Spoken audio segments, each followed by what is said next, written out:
Надвор од собрание, најверојатно го слушна повикот наш, да ви се заблагодариме пред се, што не удостоивте барем некој од оваа голема зграда на моќници да излезе со простата раја, бидејќи простата раја ја гледате инаку само на избори, инаку не ви треба простата раја.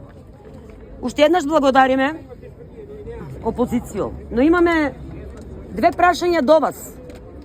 Вие за време на избори и инаку исто така имате одење кочани. Така ли е?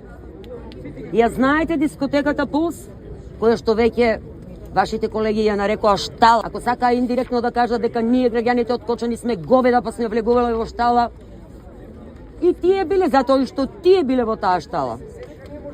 Се сеќавам кога бевте на власт, имаше две решенија за забрана за работа на шталата. Но пократко се повлековте потоа од власт. Што се случи со двете решенија кои што ги имаше донесено Министерството за внатрешни работи за престанок на работа на шталата? Дали имате таква информација? Ај прво на прашањето.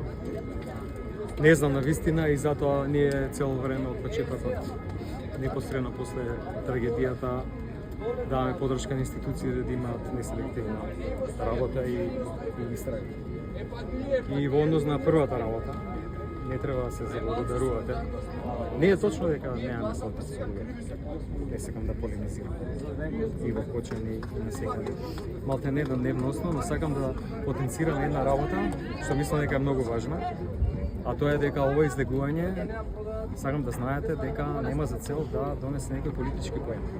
И нема. Не, само момент, да ви кажам, сакам јас да ви кажам во име на сите.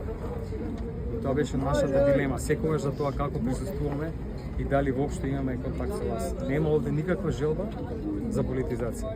Ние сме на располагање да се бориме со сите инструменти како опозиција, да знаете. И вратата ви е секогаш отворена.